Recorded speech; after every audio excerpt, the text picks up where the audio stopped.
Attendez. On parle de la République des États-Unis, on parle de l'État, on parle de l'État fédéré des États-Unis. Moi, à la fin, je suis même perdu. Une république une forte protège les siens. Et puis, continue en disant que quoi? Ah, voilà un autre truc. Réforme profonde du système national de sécurité sociale pour garantir une protection universelle. Protection universelle, ça veut dire qu'on met on prend l'argent dans l'État. L'État prend l'argent, ou il prend l'argent soit à partir des recettes fiscales, ou bien des richesses naturelles, et on partage à ceux qui ont besoin. Avec l'extension obligatoire de la couverture aux travailleurs de l'informel, aux agriculteurs, aux commerçants, aux artistes et aux... Moi, je pense que Kaba Libi a pris juste des phrases copier, comme ça. Il ne comprend même pas ce que lui-même écrit. Parce que moi, tu ne vas parler d'une république fédérale. Est-ce qu'on parle d'une république fédérale? Est-ce que ça a un sens?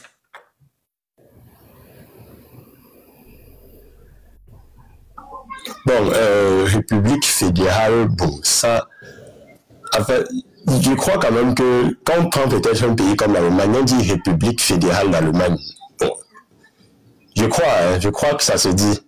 Donc, il parle donc, mais qui met République fédérale? Pourquoi il met République forte protège les siens? Parce que si tu mets République fédérale, tu comprends maintenant qu'on n'a même pas besoin de trop réfléchir, comme je suis en train de casser ma tête là pour comprendre. C'est encore facile que, ok, tu as une République fédérale. Donc, d'où est-ce que maintenant tu viens? Pourquoi est-ce que tu me parles de universalité dans une République fédérale? Pourquoi tu me parles de... Aux États-Unis, par exemple, la taxation n'est pas la même chose dans chaque État. Donc, pourquoi tu viens me parler de République fédérale, d'universalité et de solidarité dans une République fédérale encore pire, qui est basée sur des divisions ethniques?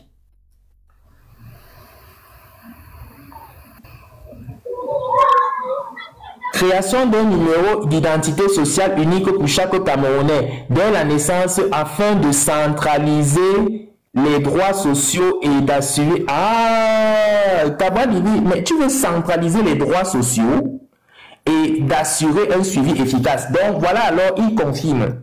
Donc, Kabalibi dit qu'il veut centraliser les droits sociaux, c'est-à-dire qu'il va prendre l'argent de chaque communauté pour donner dans des communautés, par exemple, où il y aura ceux qui ont plus besoin.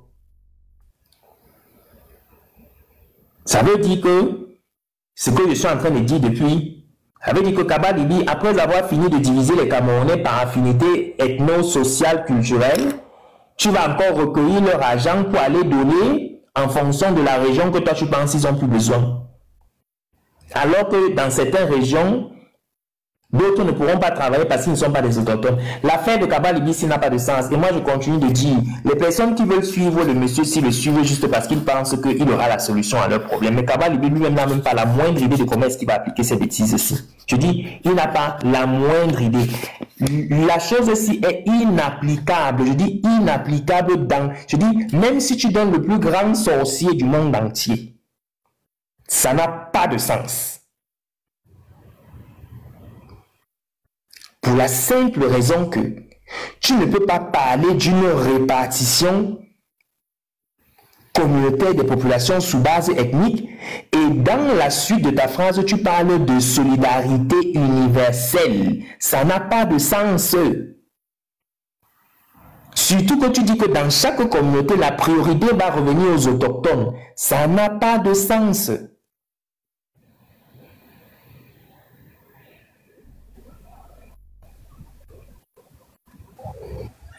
Ça devait être mieux s'il y avait un cabaliste sur le panel. Hein. Il devait un peu nous expliquer ça. Mais ils vont expliquer quoi? Ils vont expliquer quoi? On le fait de diviser. On ne comprend rien. Il y a même d'abord quoi avec les gens, c'est même d'abord. On raconte juste les choses comme ça. Ce qui ne veut rien dire en fait. Mais effectivement, parce que moi c'est ce que je dis souvent. Moi, je continue de dire que moi, je ne comprends pas le sens. Tu ne peux pas parler de fédéralisme communautaire et en même temps, tu parles de solidarité universelle. Solidarité universelle. Est-ce que ça a un sens? Pas coïncider, non. Au moins, aux États-Unis, au moins, ils sont divisés. Les taxes sont payées par État aux États-Unis, c'est différent, non? Chaque État a sa manière de taxation. Ils ont même certaines lois et tout le reste. Mais ils sont indépendants. Donc, maintenant, tu ne peux pas faire ce fédéralisme-là et venir maintenant prétendre que, bon, on va avoir un système de solidarité universelle dans chaque pays communautaire divisé entre elles. Maintenant, ça n'a pas de sens pour moi.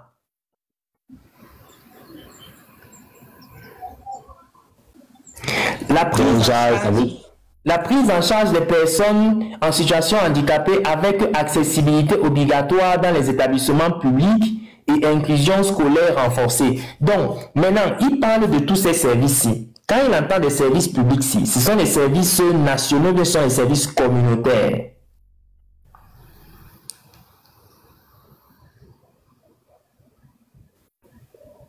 Normalement, si on commence avec sa logique, ça doit être communautaire. Si on suit sa logique. Non. Si on suit sa logique, ça doit être communautaire. Donc, ça veut donc dire que M. Kabara-Libi, ça veut donc dire que le système de solidarité universelle que vous voulez créer ne pourra s'appliquer qu'à l'intérieur des communautés que vous allez former. Parce que vous avez dit que chaque communauté sait faire les choses à sa manière. Donc, du coup, moi, je ne comprends pas pourquoi. Moi, je comprends donc que dans votre programme, c'est un lapsus quand vous parlez de pays. Parce que, étant donné que ce sera divisé en communautés, tout va être fait au niveau communautaire. Le seul rôle peut-être que vous auriez, c'est de, je ne sais pas, vous allez faire comment? Parce que d'autres personnes ont dit ici là qu'il n'y a pas de place, il n'y a pas de terrain, il n'y a pas d'angle, il n'y a pas un mètre carré qui n'appartient pas à une communauté. Donc à la fin, l'État va nous servir à quoi? L'État central servira donc à quoi? Parce que l'État central ne peut pas aller pêcher le poisson dans le Vouri, vendre et redistribuer l'argent de manière équitable à toutes les 30 communautés, parce que les gens ont dit ici que même le Vouri, ça appartient au Sawa. C'est ça, non? Donc, du coup, à la fin, moi, ça revient à ce que je dis. Tu ne peux pas parler dans un fédéralisme communautaire de solidarité universelle en ce qui concerne le domaine de la santé. Non, c'est faux. Ça veut donc dire que, et étant donné qu'ils m'ont dit que c'est chacun qui va gérer la santé publique de sa commune, de sa communauté, moi, j'aimerais qu'on vienne, qu'il m'explique si c'est différent de ce que moi, je viens de comprendre là. Parce que si ce n'est pas ce que je viens de comprendre là, ça veut dire que c'est tout et le contraire. Ça ne trouve sa logique que si et seulement si vous allez créer au moins une faculté de médecine pour chaque communauté, un CHU pour chaque communauté, ok? Vous allez créer des entreprises d'ambulance pour chaque communauté. Vous allez faire tout à 30. Vous ne pourriez plus faire les choses de manière séparée comme l'État est en train de faire actuellement. Là, on fait là où il y a plus besoin aujourd'hui et demain on fait là où il y a plus besoin. Et l'avantage avec le système qu'il y a aujourd'hui, c'est que l'État essaie de faire l'équilibriste, c'est-à-dire que l'État décide simplement de dire que bon, aujourd'hui, on va faire par rapport à ça, parce que c'est une urgence. Demain, on fait par rapport à ça, ainsi de suite. Mais dans un État qui est communautaire, divisé en 30 communautés, les gens ne vont pas comprendre que tu vas d'abord faire là-bas pour venir après faire chez eux. Tu dois leur donner tout, en même temps, simultanément. Parce que sinon, moi, je ne comprends pas comment le truc a un sens. Parce que moi, c'est une logique qui est simple. Je te dis que moi, je ne comprends pas pourquoi il continue de parler d'universalité.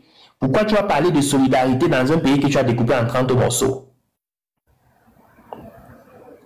Ou bien tu dois préciser que tu parles d'une solidarité intercommunautaire.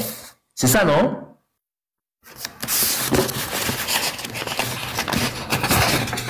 Tu vas parler d'une solidarité intracommunautaire, même pas intracommunautaire, c'est-à-dire que dans chaque communauté, eux, ils doivent cotiser pour les gens qui ont des précarités, qui sont dans la précarité et des gens qui sont pauvres dans cette communauté-là.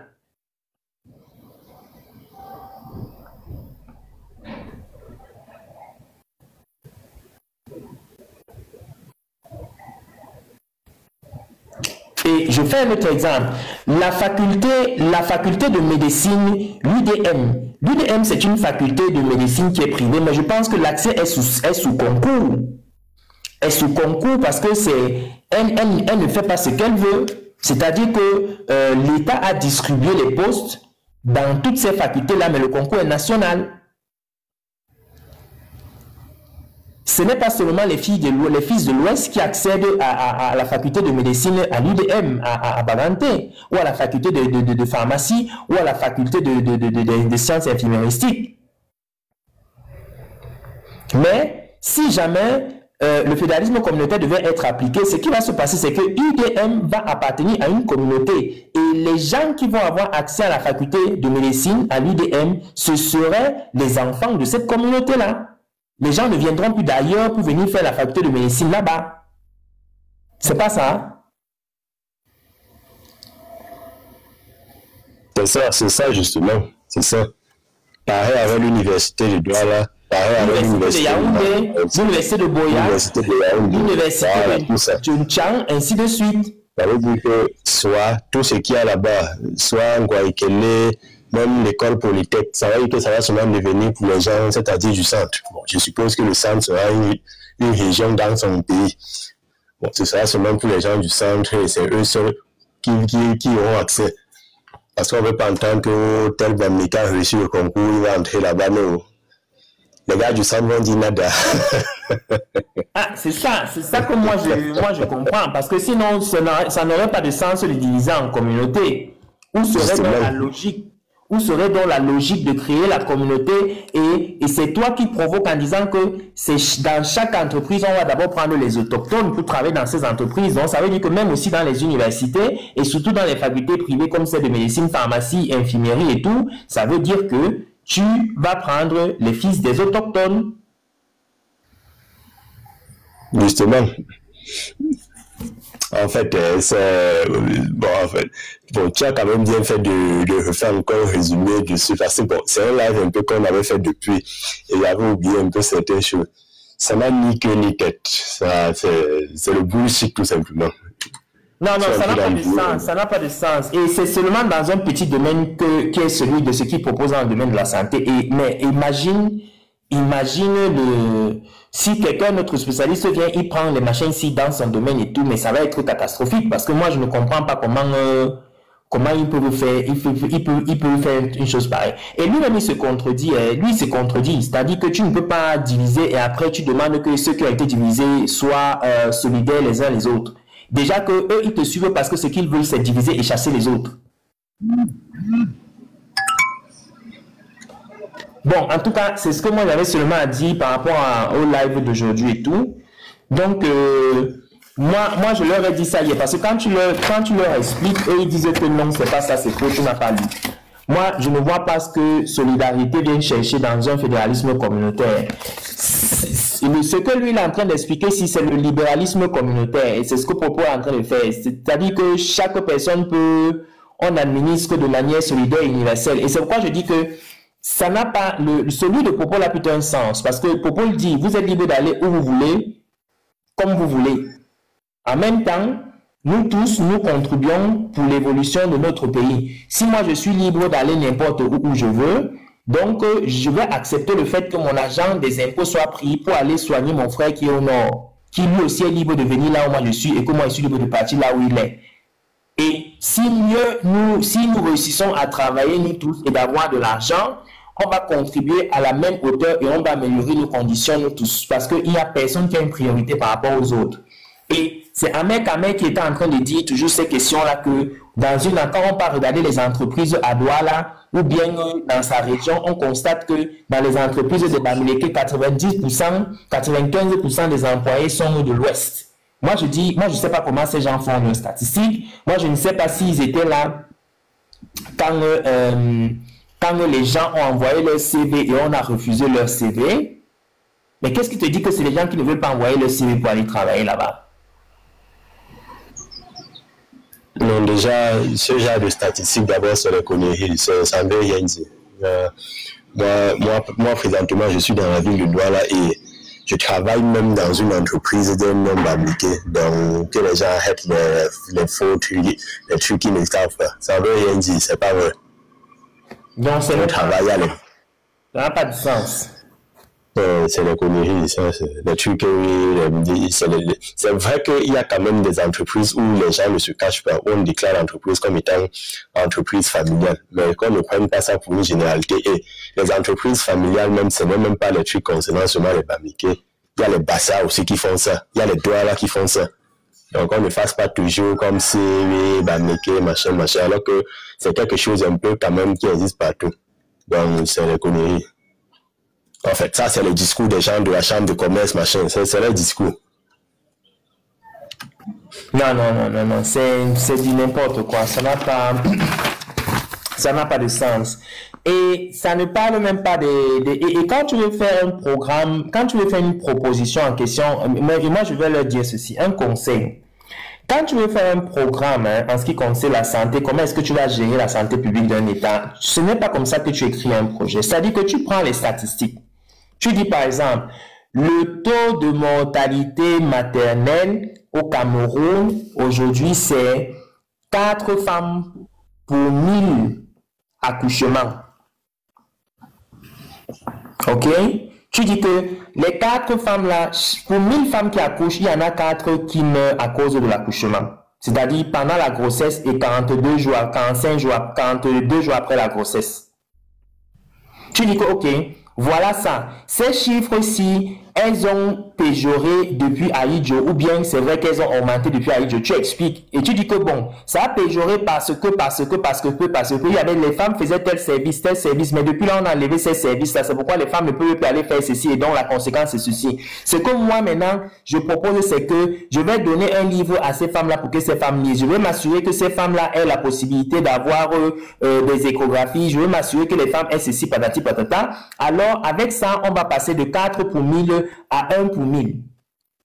Quand tu fais un programme politique en ce qui concerne les questions de santé publique, tu nommes le problème nom et prénom. Ça doit être précis. Ne viens pas me dire que tu vas construire le déploiement des laboratoires médicaux publics modernes dans toutes les régions pour réduire la dépendance au secteur privé. C'est quelle manière d'écrire ça? Ça veut dire quoi? C'est un problème que... C'est quel genre de problème ça? C'est pas comme ça. Tu nommes le problème. Et tu dois prendre et c'est pas même toutes les difficultés, c'est-à-dire que c'est pas tous les problèmes qui relèvent de la santé publique. Tu dois prendre un problème qui est nommable, tu dois le nommer. Ça peut être le taux de mortalité infantile, ça peut être le taux de... Tu veux par exemple dire que, bon, dans le taux de mortalité infantile, il y a les grossesses entre 15 et 49%. Donc, pour éviter de ces femmes-là, il y en a 10 qui sont des jeunes mères qui tombent enceintes. Donc, on va augmenter, par exemple, l'éducation et la sexualité de la femme dans nos écoles. On va faire la campagne, on va faire ceci, on va monter, on va sensibiliser les jeunes, on va sensibiliser les mères pour réduire les grossesses qui sont difficiles dues à l'âge des mères et tout. Et puis tu parles maintenant les catégories par catégorie, tu expliques en te servant des données et de l'explication sociale. Effectivement, quand on parle par exemple du paludisme, la chose qui a été faite par exemple pour baisser le paludisme, c'est qu'il y avait un système de... On partageait même les filets, on appelle ça comment, les moustiquaires aux familles, pour pouvoir réduire la malaria en faisant de la protection. Donc, on nomme le problème et le problème doit être important. C'est-à-dire que pour l'état de santé publique, tu ne viens pas me dire que tu vas faire la suppression des paiements directs à l'hôpital par la mise en place d'une couverture universelle de base. À part que la couverture universelle de base, déjà même la CSU est déjà actualisée maintenant là, et donc tu n'es pas en train de me proposer quelque chose qui est nouveau. Tu es en train de me proposer quelque chose que toi tu n'y as même pas pensé, alors que c'est déjà activé depuis plus de 5 ans dans ce pays que tu es en train de vouloir aller gouverner là.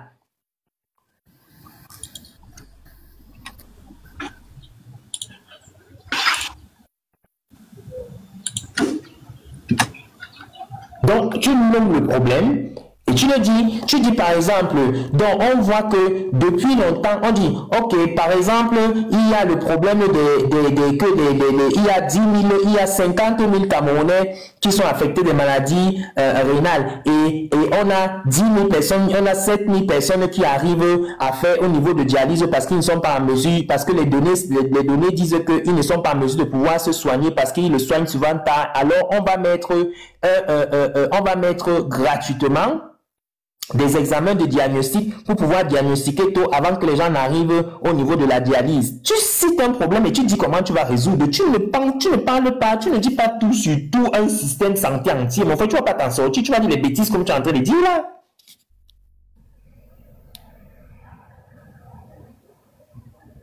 Tu cites un problème précis et tu dis comment tu vas le régler. Tu vois comment ton adversaire est en train de le régler. Tu vois s'il a fait les progrès. S'il n'a pas fait le progrès, donc tu vas l'attaquer par rapport à ça, en jouant sur les chiffres. Et si maintenant, tu vois la solution que tu vas apporter, tu dis voilà la solution que je vais apporter et voilà comment je vais améliorer ces conditions-là.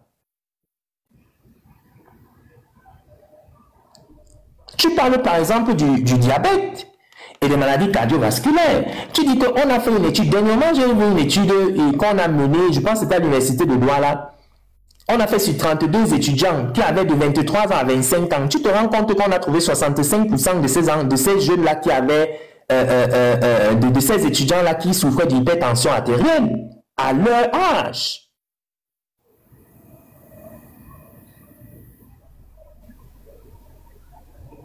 Donc, ce que tu fais donc, tu dis que les statistiques nous disent que depuis 82 jusqu'en 2025, le diabète est en train de sévir au Cameroun. C'est une maladie qui coûte extrêmement cher et les citoyens avec un SMIC de 45 000 ne peuvent pas se soigner. Moi, je propose donc que si les gens arrivent, je vais faire première des choses, je vais sensibiliser les populations pour pouvoir faire attention. Je vais mettre des soins qui vont être confort, je sais pas, tu veux, même si c'est gratuit ce que tu veux faire et tout, tu dis bon, et puis maintenant, pour ceux qui sont malades, qui souffrent de diabète, et on sait que le coût du diabète, ça peut coûter 500 ou 1 million par an, alors voilà ce que moi, je vais faire pour les diabétiques. Tu nommes le problème précisément. Tu ne viens pas, tu racontes ton père, ta mère est sortie, il est descendu. Tu ne viens pas, des déploiements de laboratoires médicaux publics modernes dans toutes les régions. Les gens vont comprendre que ça cause quel problème. Le laboratoire, qui t'ont dit qu'ils ont quel problème avec les laboratoires, est-ce qu'ils comprennent même ce que ça veut dire? Tu nommes le problème, tu dis comment Paul Biya l'a géré, tu dis que voilà, il a géré mal, voilà pourquoi il a géré mal, voilà les statistiques. Voilà le taux de croissance du nombre de diabétiques et des gens qui ont des maladies cardiovasculaires. Voilà ce que nous, on va faire.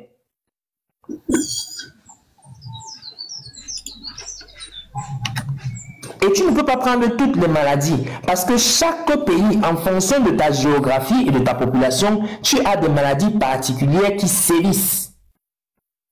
Le problème des pays occidentaux, c'est la gestion des maladies chroniques. Parce que les maladies chroniques, ce sont ces maladies-là qui concernent surtout les personnes âgées. Parce qu'eux, ils ont des populations qui sont extrêmement vieilles. Près de la moitié du budget de santé des pays des Blancs part pour la gestion des vieillards. La médecine interne et la gériatrie.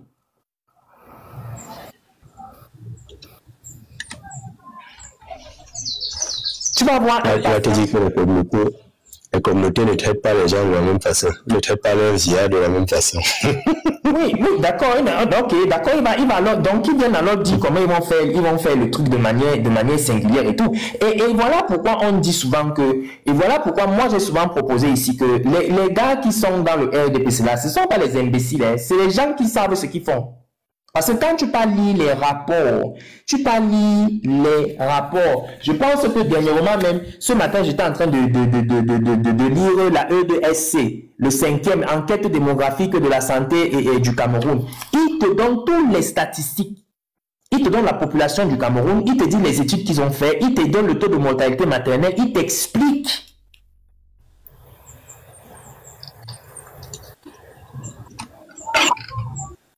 Mais les mêmes documents-là, est-ce que les Cabral Libye ne lisent pas ça?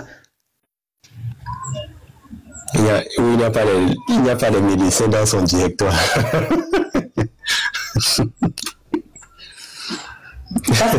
Parce que, écoute, par exemple, si tu me donnes le programme de Kabalibi à quelqu'un qui est même malade, il ne va pas comprendre. Alors que si tu me mets, par exemple, comme je viens de te dire là, le diabète, c'est une maladie qui sévit. Il y a tel nombre de diabétiques dans notre pays et le diabète par an, ça coûte telle somme. Moi, quand je vais arriver au pouvoir, au lieu de 500 000 qui vont payer par an, moi, je vais leur offrir les traitements gratuits, ils vont seulement payer peut-être 10 000 francs, comme Popo est en train de faire maintenant. Et la personne lit, il dit ok, d'accord, je vais voter celui-ci parce que moi, j'ai ma maladie, me donne le problème, la solution à ma maladie.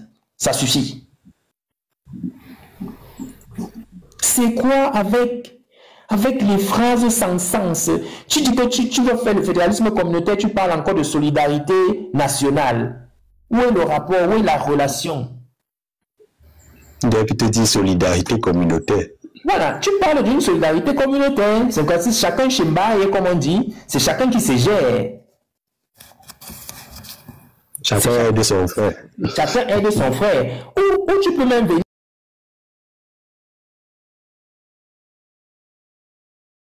Ou tu peux même venir. Le maternel s'est augmenté parce qu'il y a de plus en plus de jeunes écolières qui tombent enceintes et en tombant enceinte, étant donné que le corps est fragile, peut-être bon, n'accouche pas. Et alors tu dis ok, on va donner les pilules du lendemain gratuitement aux jeunes filles. Tu dis, je vais mettre les pilules du lendemain gratuitement dans les pharmacies, de telle manière que quand les filles n'ont pas te faire jouer à papa et maman, au jeu des adultes, elle part à la pharmacie, elle dit que j'ai eu un rapport, ce n'était pas protégé, on lui donne la pilule du jour de lendemain. Ou vous mettez les préservatifs gratuits.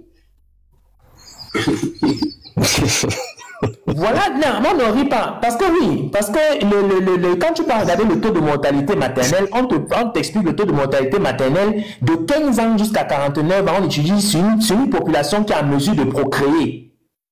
Une fille peut concevoir un enfant, même au début de la puberté, les filles commencent à puberté à 8 ans. Mais on te met à 15 ans. Il y a des jeunes filles qui ont conçu l'enfant à 14 ans.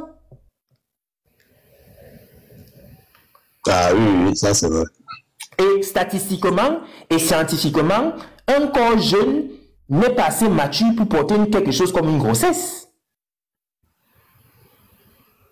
Donc, les raisons pour lesquelles une mortalité maternelle peut venir dans un âge aussi tôt sont différentes des raisons pour lesquelles la mortalité maternelle peut arriver chez une femme qui a 35 ans à 49 ans. Parce que de l'autre côté, là, il y a le corps qui est fragilisé, alors que de l'autre côté, de l'autre extrême, il y a le corps qui n'est pas encore mature. Donc, qu'est-ce que je fais pour empêcher la mortalité maternelle des jeunes filles? D'accord, j'empêche d'abord peut-être qu'elles tombent enceintes. Donc, je propose la pilule du jour de lendemain pour celles qui veulent. C'est moi, je suis seulement en train de proposer pour dire que bon, voilà ce que les Occidentaux font et la médecine propose. Même pas que les Occidentaux, c'est ce que la médecine propose. Donc, tu prends ça et on prend aussi les préservatifs gratuitement. Ou on met même aussi les anticonceptions qui empêchent de concevoir. Il y a les choses on te met sous la peau, les patchs, on te met sous la peau, ça te dérègle et tu peux vivre tranquillement, tu n'as pas d'enfant, tu fais oui, on te donne ça gratuitement. Et tu fais la campagne par rapport à ça. Donc, si tu veux travailler rien que sur le taux de mortalité infantile, tu viens chez moi, voilà comment je te conseille. Je te dis que voilà, c'est comme ça, c'est comme ça, c'est comme ça. Voilà tel problème. Le problème, ça regroupe les gens de 15 à 80, à machin truc. Quand je finis maintenant de t'expliquer ça, je passe sur les maladies tropicales. Je prends la malaria, le paludisme et je prends la tuberculose. Je te dis que bon, voilà les données, voilà le problème, voici ce que tu peux proposer. Parce que ton concurrent qui est là, voilà ce que lui fait, ce n'est pas suffisant, mais il aurait pu faire ça. Est-ce qu'il y a la possibilité de le faire? Oui, alors toi, propose ça. De manière spécifique. Tu ne viens pas me raconter les bêtises. Tu ne viens pas me dire que tu vas construire et tu vas réhabiliter systématiquement les centres de santé intégrés et les hôpitaux publics à normes dans chaque arrondissement. Tu prends les milliards pour construire les hôpitaux là. On te parle des problèmes du franc CFA. Pour équiper les hôpitaux, il n'y a pas un seul instrument qui équipe les hôpitaux là qui est fabriqué au Cameroun. Donc il va falloir que tu importes. Tu prends les devises où? Pour tous ces hôpitaux que tu es en train de dire que tu vas construire là.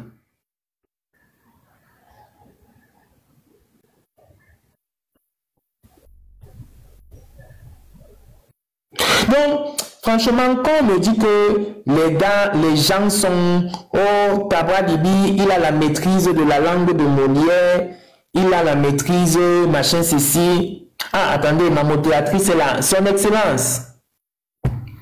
Est-ce que ça va, Son Excellence? Moi, quand on me dit souvent que, oui, vas-y, pose ta question, que les gens parlent bien, ils font ceci, moi je ris. Je dis que c'est vous qui êtes bête. Quand vous ne savez pas de certaines choses, franchement, restez, fermez vos gueules, parce que vous parlez, on vous manque, vous êtes là, vous vous abreuvez comme des chameaux qui viennent du désert, ils ont vu.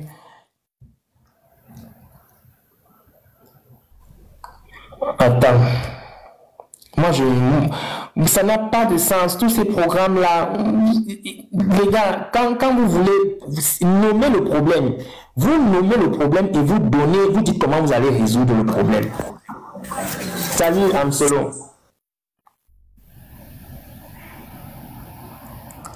Amsolo, démute-toi.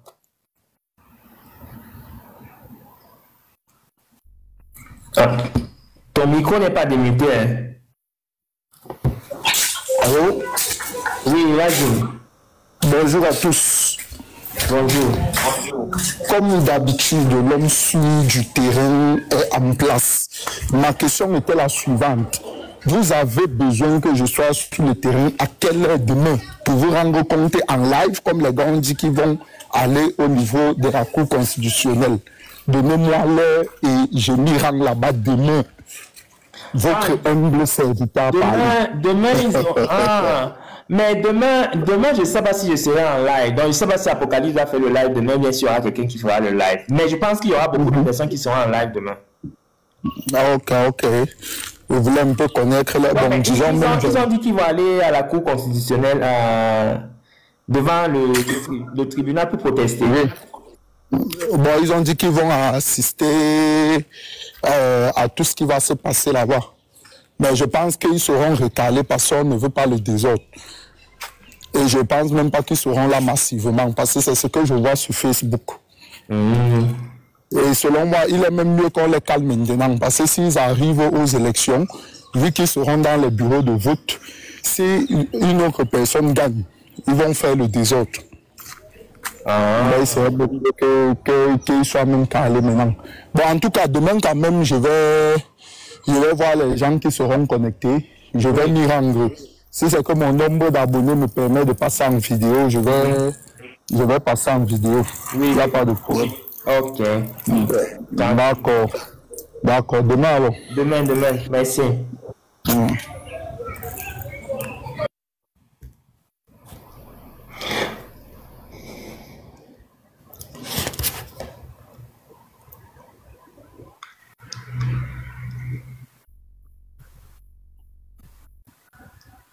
Donc, à la fin, ils ne comprennent pas comment est-ce qu'on fait un programme quand tu vas faire. En fait, moi, je parle juste que pour la question en ce qui concerne les questions de santé, parce que je me dis que c'est plus impactant comme ça. Ne viens pas faire le verbiage, tu parles. Non, ça n'a pas de sens.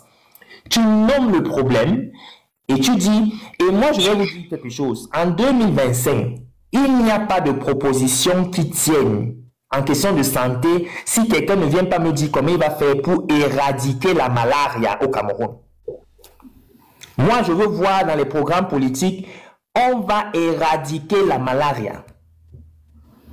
Si tu n'as pas ça dans ton programme politique, moi, je te dis que n'ouvre même pas ta bouche pour parler.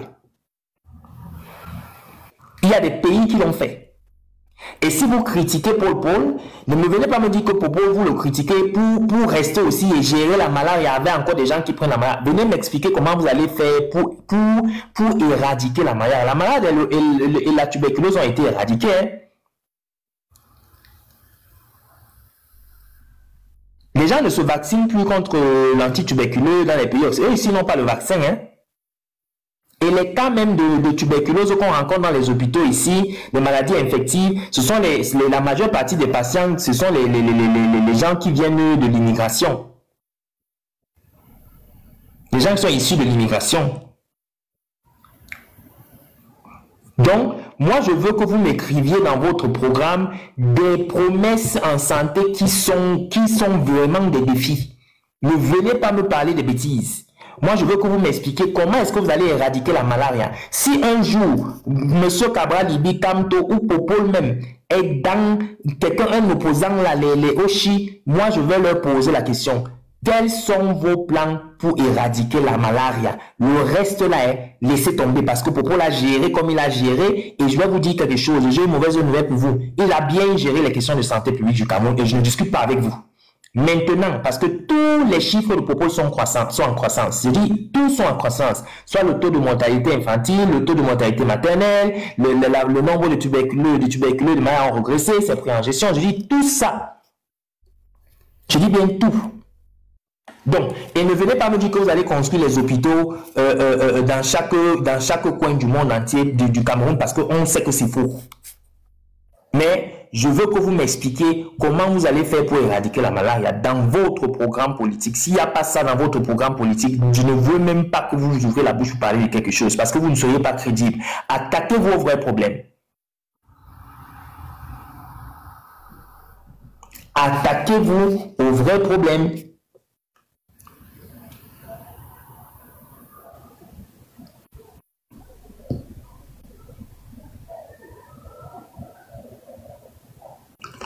Parce que vous êtes en train de parler d'un système de santé qui est déjà en train de constituer son premier centre national de transplantation. Les transplantations de reins se font déjà même au Cameroun par une équipe 100% camerounais. Et il y a un projet qui est en train de construire un hôpital en collaboration avec les cardio-chirurgiens italiens pour ouvrir un département de cardio-chirurgie au Cameroun, à Yaoundé, avec la possibilité d'ouvrir une liste de transplantation cardiaque. Et vous venez me dire que ce que vous allez faire, c'est de faire quoi? Vous allez faire quoi? Ce qui vous préoccupe, c'est de faire quoi? Tout ce que vous proposez ici, mais Popol a déjà fait ça.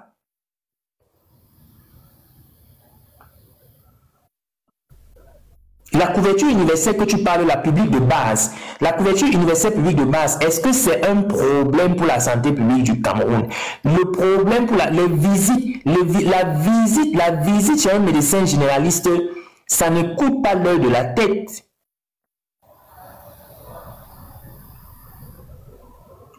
Il y avait un programme ici où pour faire une visite chez un généraliste, c'était 600 francs CFA.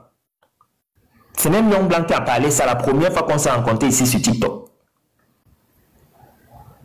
Donc, les soins de base, c'est quoi? Mais les soins de base coûtent quoi? Ça coûte 5 000 francs CFA.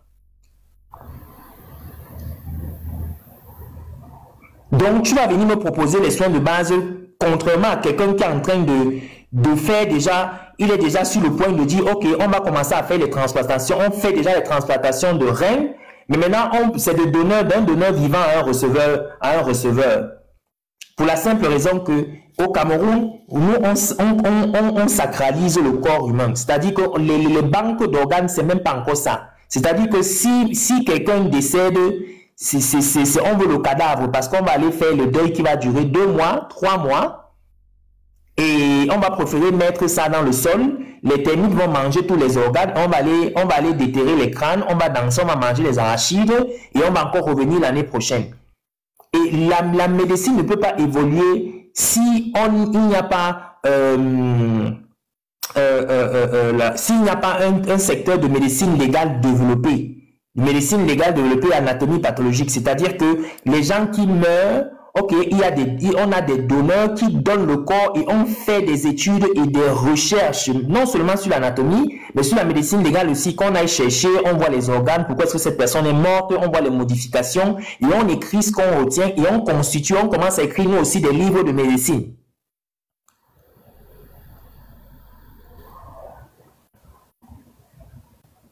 Et un des obstacles, et vous semblez ne pas, il faut qu'on vous rappelle que dans la société arabe et la société occidentale, l'Église était un très grand frein pour les progrès de la médecine. Il était extrêmement interdit de voir et de toucher le sang. La médecine se pratiquait dans l'illégalité dans les années 1800 ou 1700, dans le haut 18e siècle. Les gens se cachaient. Si tu osais toucher un cadavre, L'Église catholique te faisait ça dur. Les gens ont fait dans la clandestinité, ils ont appris ce qu'ils ont appris.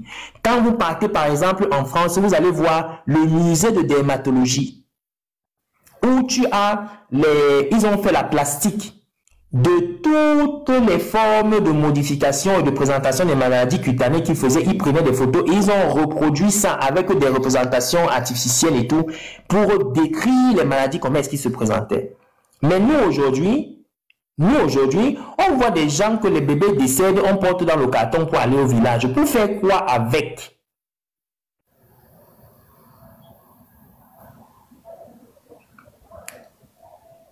Pour faire quoi avec?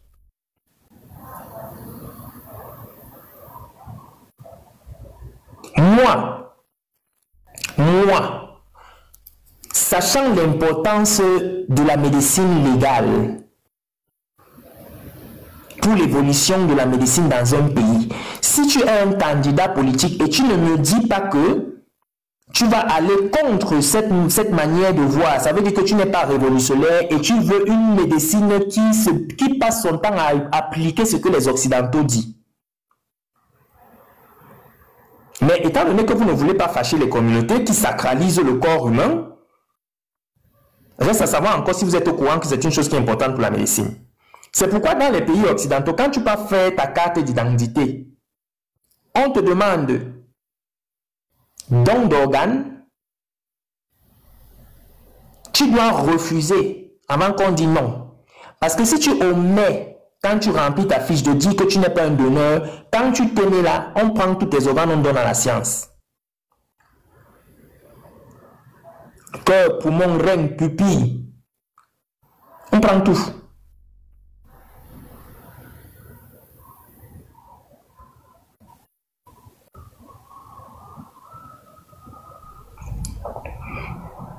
Je dis, on prend tout. En fait, tout ce qui est bon, hein. Tout ce qui est bon. Parce que c'est clair que si vous êtes décédé d'une insuffisance cardiaque, on va pas aller prendre votre cœur qui était malade pour transplanter dans une autre personne. Non, ça ne sert à rien.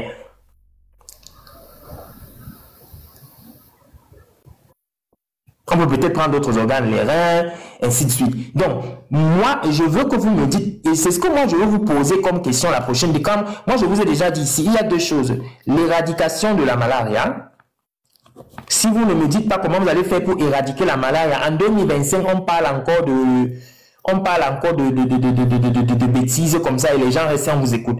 Vous allez me dire comment vous allez éradiquer la malaria et la tuberculose. Ok? Et ensuite, vous allez me dire comment vous allez faire pour le progrès de la médecine. Parce que vous semblez toujours dire que nous, on n'a pas les laboratoires dans nos pays. On n'a pas les CHU pour faire la recherche. On fait la recherche avec quoi? On fait la recherche avec quoi? La matière première pour écrire, pour faire de la recherche en physiologie.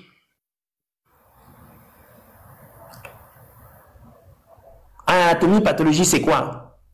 C'est le corps humain. C'est le corps humain. Vous êtes dans ce pays-là. Vous dites que oh, les gens sont morts, on n'a pas pu Zogo. Mais si on prenait le corps de Zogo, on partait donner, c'est les choses qu'on prend, on pas donné à l'anatomie, on pas donné à la médecine légale. On étudie, on voit exactement ce qui s'est passé. Je ne sais pas si... je pense que le corps du petit bébé, là, c'était à la médecine légale qui avait récupéré, ou bien le corps était toujours à la morgue et tout. Mais il n'y a pas de donneur, c'est-à-dire que notre médecine légale est extrait. Je ne sais pas à quel point elle est, parce que moi, je ne sais pas ils ont des vrais corps sur lesquels ils pratiquent. Mais moi, je sais qu'au Cameroun, tout le monde veut prendre son cadavre pour aller enterrer au village.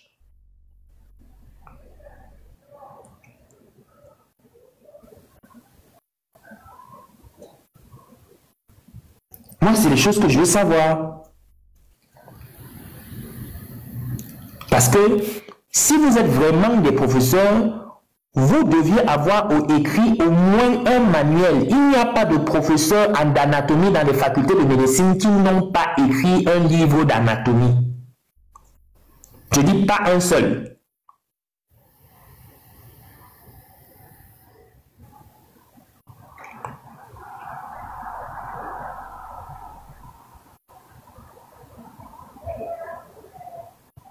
Donc, de grâce, il faut que vous arrêtez de proposer les non-sens aux gens.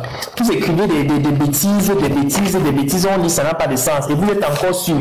Et quand on va vous contredire vos programmes, vous allez dire que nous, on a la haine. Et vous n'êtes même pas fichu d'écrire. Vous référenciez toujours votre livre, chapitre 4, 2, parce que vous voulez toujours que les gens aillent acheter votre livre pour le fédéralisme communautaire.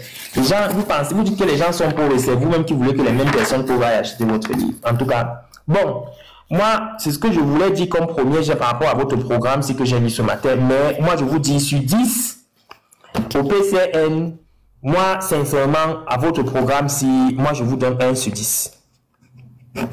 C'est nul. Et le 1, là, c'est par rapport à l'encre. Moi, je vous ai dit comment vous deviez faire votre programme. Donc, un programme, ça nomme les difficultés et les problèmes qui sont précis et on donne la solution. Vous devez nommer quels sont les enjeux, quelles sont les difficultés, quels sont les problèmes qui minent la santé publique. Je dis la santé publique. Et pour là, il faut aller voir les indicateurs de santé. OK? Les indicateurs de santé. Vous voyez les indicateurs de santé. Et je vous avais mis ça ici. Bâtir 1, c'est pour l'encre qu'ils ont dépensé.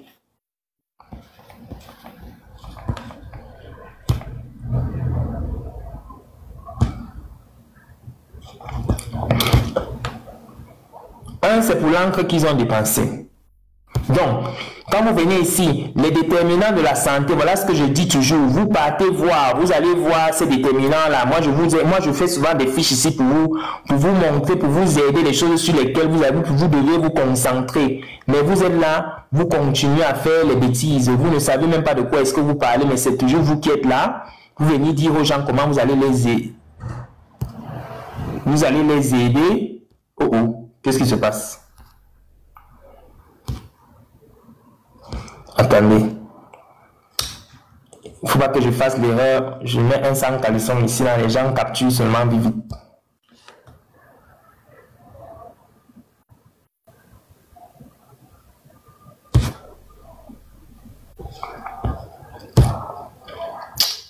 Donc, j'étais en train de mettre... Donc, pour faire un programme politique en matière de santé publique, c'est-à-dire que le chapitre santé publique, et je vais mettre le truc ici, vous allez faire les recherches sur les indicateurs démographiques, les indicateurs de morbidité et les indicateurs de mortalité. Why not? Et Banda Gabriel, je ne sais pas si le PCN te paye, mais l'argent qui dépense là, c'est mal fait. Parce que je viens de vous donner 1 sur 10 pour votre programme de santé. Et les 1 là même, c'est parce que vous avez dépensé l'encre sur ça. Sinon, pour moi, ça vaut 0. Et je vous ai expliqué les différentes raisons dans ce live. Parce que c'est incongru. Il y a une incongruité totale. Vous parlez de fédéralisme communautaire. Vous dites que vous m'avez dit hier que c'est chaque communauté qui va gérer la santé publique communautaire. Et dans le programme, vous continuez à parler de solidarité universelle. Étatique parce que vous parlez d'État. C'est l'État qui viendra faire les choses dans la communauté, mais en prenant le soutien d'autres communautés que vous avez divisées d'autres en fonction de l'ethnie, de machin, des montées, c'est descendu.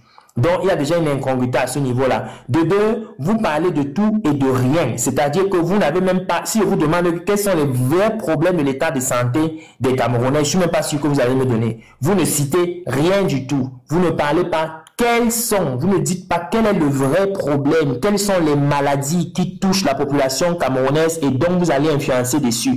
Si, par exemple, vous regardez, par exemple, les sociétés occidentales, ok, vous avez une pénétrance pour certaines maladies par rapport à d'autres. Ok?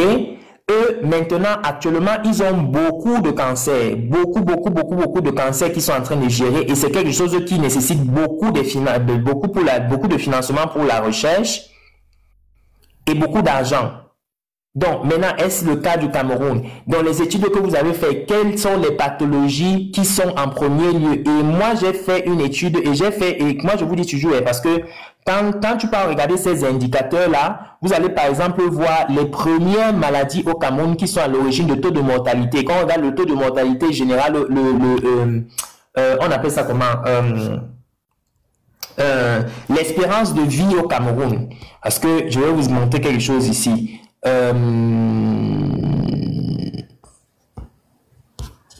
Quand on parle de quand vous partez voir l'espérance de vie au Cameroun, vous faites la recherche, et je dis toujours, et c'est pourquoi je vous dis que vous ne pouvez pas concurrencer le gouvernement là. Quand vous regardez l'espérance de vie au Cameroun, on vous met, vous allez trouver les maladies qui sont dans la première liste, qui actuellement sont en train de causer des problèmes à la santé publique. Vous regardez, voilà ça, vous avez les maladies coronaires, vous avez les cardiopathies, vous avez les coups, je pense que c'est l'AVC en français. Vous avez les infections pulmonaires, vous avez le VIH-Sida, vous avez le diabète, vous avez les maladies de la thyropathie, ainsi de suite. C'est-à-dire que quand vous faites ça maintenant, vous partez prendre vos statistiques. C'est-à-dire que le taux de l'espérance de vie au Cameroun, vous partez faire les recherches, vous voyez ce que le Cameroun a écrit par rapport à ça, ce que les recherches ont, et c'est la statistique. Hein. Ne venez pas me dire que Popo va mentir sur les chiffres parce que c'est la statistique. Ce sont des conclusions qui sont faites après des études qui ont été faites, des études démographiques qui ont été faites. Et allez chercher le DSC, c'est-à-dire que vous allez trouver des enquêtes démographiques de la santé du Cameroun. Vous trouvez ça, vous lisez et vous essayez de comprendre et d'interpréter. Et les propositions que vous faites doivent mirer les maladies qui touchent beaucoup la population. Ne venez pas faire des propositions générales dont on ne sait même pas de quoi est-ce que vous parlez.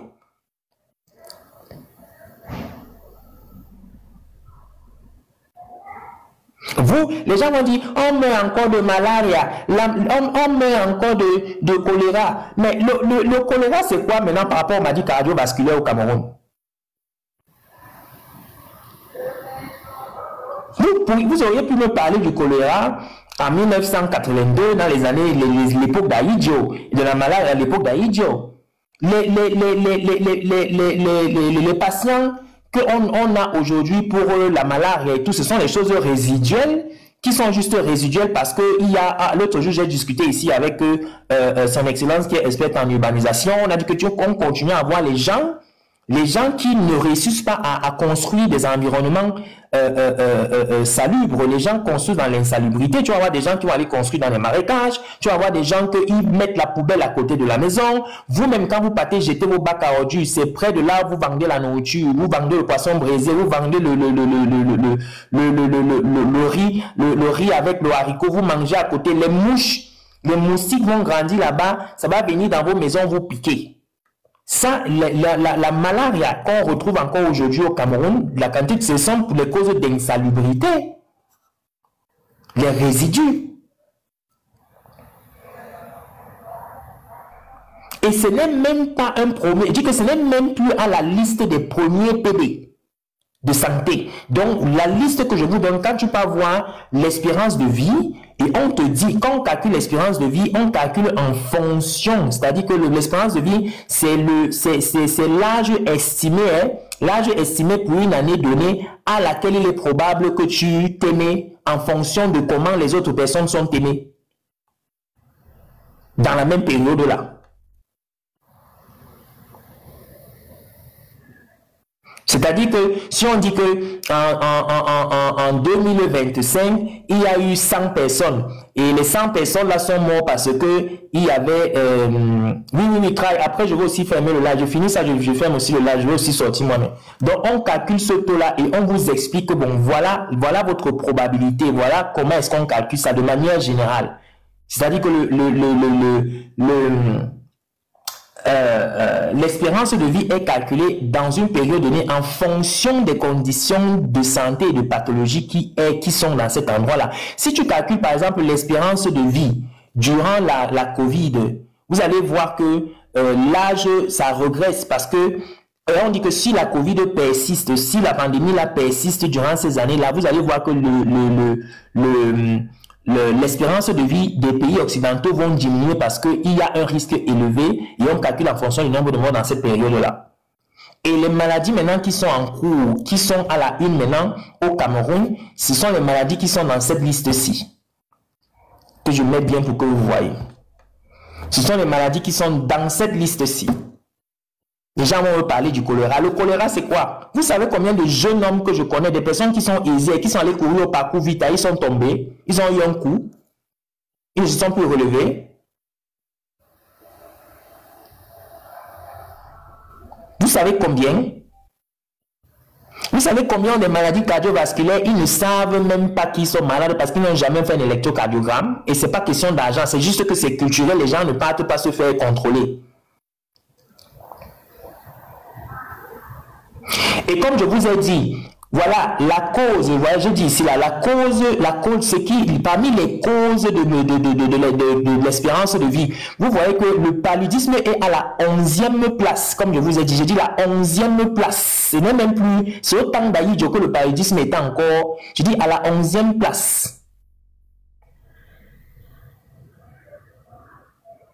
Donc, ne venez même pas me parler qu'on met encore du choléra au Cameroun parce que vous avez eu peut-être des zones endémiques de manière sporadique quelque part là où quelqu'un part boire l'eau qui voit que l'eau n'est pas machin, qui boit au lieu d'aller chercher comment ils vont apporter l'eau dans leur communauté, dans leur environnement et tout le reste. Donc, pour moi, si tu ne viens pas me parler de comment tu vas éradiquer totalement la malaria, ne viens pas me dire que la malaria c'est un problème au Cameroun, parce que quand tu regardes les pathologies qui sont à la une de la mortalité et qui réduisent l'espérance de vie au Cameroun, ce n'est pas la malaria, ce n'est pas le choléra. Il y a les maladies coronaires et comme je disais, les maladies cardiovasculaires. Donc, ça veut dire que dans la population, il y a une pénétrance et une fréquence élevée des maladies cardiovasculaires. Donc, faites un programme par rapport à ça et vous me donnez des chiffres. Vous me dites que bon, le PCRM dit que bon, au Cameroun, depuis de telle année à telle année, on a vu une augmentation croissante des maladies cardiovasculaires, ceci. Effectivement, on a eu machin, ceci, on a eu machin, ceci, blablabla. Et vous avez même une son qui allait mourir d'un coup, AVC. Donc, ce que nous nous proposons, c'est que on va instaurer, si vous estimez que le problème c'est l'argent, mais moi je pense que le problème c'est pas seulement question d'argent, c'est que les Camerounais ne pensent pas, parce que les maladies cardiovasculaires, ce qui est bien, c'est que les maladies cardiovasculaires envoient des signes et des symptômes que les gens ne reconnaissent pas ou qu'ils ignorent.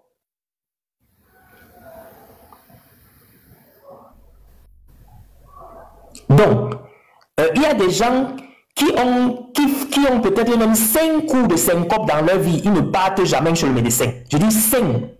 Qu'ils tombent comme ça, il est debout, il tombe. Il est debout, il tombe. Il dit, ah, je n'ai pas mangé le matin, j'avais faim.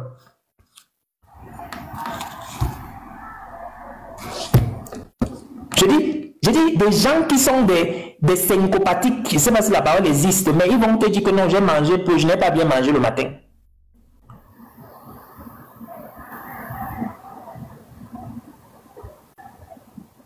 Ce qui peut être déjà des baisses de tension à un dysfonctionnement cardiovasculaire, mais ils ne vont jamais aller. Donc, venez me faire donc votre proposition en ce qui concerne votre programme de santé, en nommant les problèmes et disant comment vous allez les résoudre. Ne venez pas en 2025 me dire que vous allez construire les hôpitaux dans chaque arrondissement parce que je sais que vous mentez. La proposition que vous avez écrite ici, là, je dis que laissez les bêtises là.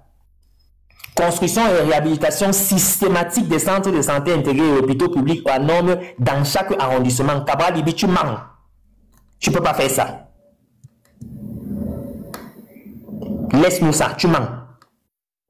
Donc, tu viens me dire, tu prends les statistiques, tu dis que bon, voilà, qu'est-ce que tu vas faire? Qu'est-ce que tu vas donner? Tu vas financer comment? Bon, étant donné que ceci, et si tu essaies, et si tu fais ça, tu vas augmenter beaucoup, hein, tu peux agir sur l'espérance de vie, si tu réussis vraiment à circonscrire et à gérer bien le problème, hein, les maladies coronaires et tout.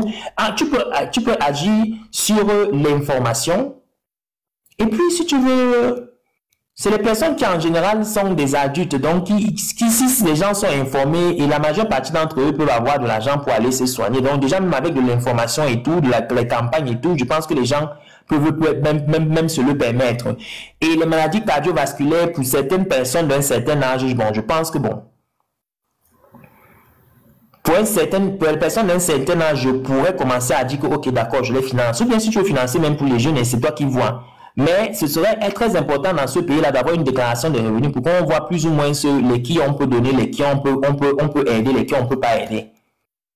Donc, il y a ça déjà. Les personnes qui ont un certain âge, qui sont très à risque, tu leur offres. Les gens qui sont dans la cinquantaine à montant là.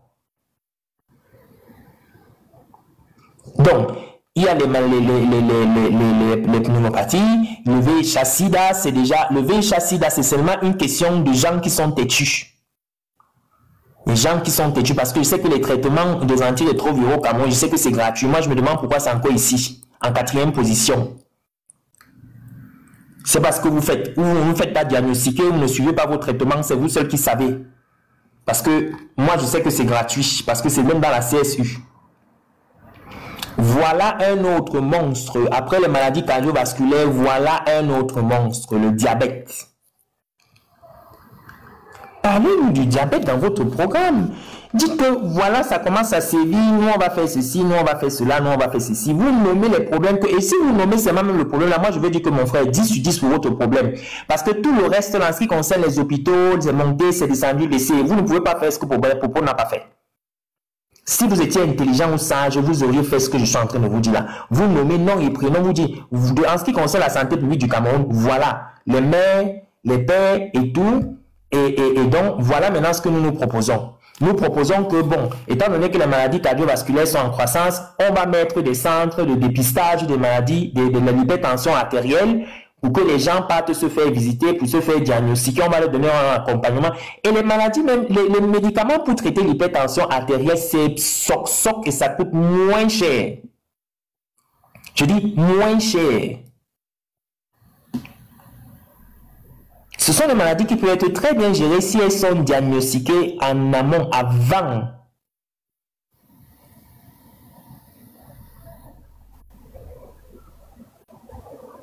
Vous expliquez comment est-ce que vous allez faire le stress, l'anxiété, tous les machins, vous faites des campagnes et tout. Et maintenant, le diabète, je vous dis que c'est en croissance. Parce que quand moi, je vois les Camerounais, comment ils mangent, les Camerounais qui ont le ventre ballonné, les gars ils ont 1,60 m, ils pèsent 90 kg.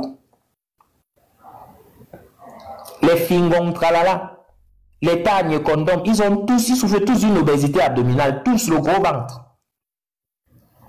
Ce sont les gens qui auront une résistance à l'insuline facilement, si déjà c'est même pas le cas. Les pifos, les jeunes garçons comme les pifos, ils ont le ventre, l'obésité abdominale, soc. Parce qu'en Afrique, si tu es mince, ça veut dire que ta femme ne prend pas soin de toi. Mais si tu es gros, on va dire, oh, tu manges bien, ta femme prépare bien, boss, tu manges, tu bois, tu manges, tu bois, tu manges, tu bois.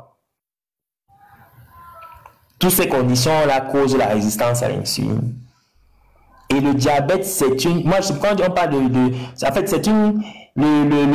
C'est un syndrome, hein, parce que moi, avec le diabète, il y a beaucoup de maladies qui arrivent. Je dis beaucoup. Parfois, les gens ne meurent même pas pour l'hyperglycémie qu'ils ont, mais pour d'autres maladies que le diabète a causées. Donc moi, et c'est pourquoi je proposais la dernière fois que j'espère que dans la deuxième phase de la CSU, le gouvernement camerounais va introduire le diabète. C'est-à-dire que tu vas payer ta carte, ton chèque santé, peut-être comme 10 000 ou 20 000 ou 50 000 par an. Et le gouvernement t'aide avec les médicaments parce que ça coûte vraiment trop.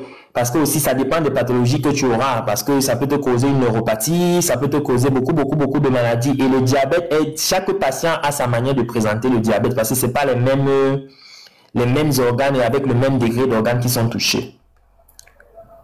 Donc moi, je proposerais que le diabète entre, dans la CSU de la seconde phase.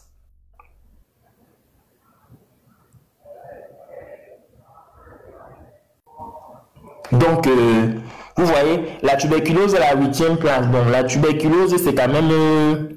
moi, c'est aussi ça. Moi, je voudrais savoir comment est-ce que vous allez éradiquer ça. Donc, ce sont les maladies que normalement... Mais le problème ici, c'est pas une question de gouvernement qui ne travaille pas bien. Moi, je vous donne mon avis. Hein. Moi, je pense que c'est... Quand on arrive à un niveau, il y a un blocus avec tous les moyens qui sont mis à disposition. Le fait que la malaria soit encore là et la tuberculose, je pense qu'il y a la participation des populations. Franchement, je pense qu'il y a encore, ils ne font pas le pas.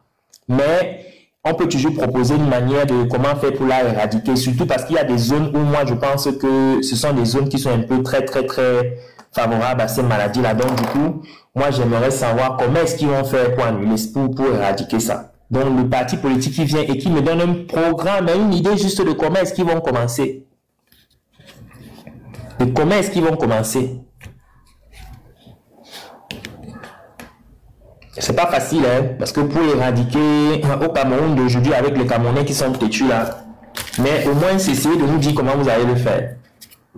Parce que si vous ne venez pas me le dire, ça veut dire que vous m'armaillez. Bon, c'est ce que j'avais envie de dire aujourd'hui par rapport au programme du PCN, ce qu'il propose dans le domaine de la santé. Moi, je vous ai dit, ma note que je leur ai donnée, c'est 1 sur 10. C'est-à-dire que moi, j'aime pas, c'est très mal fait.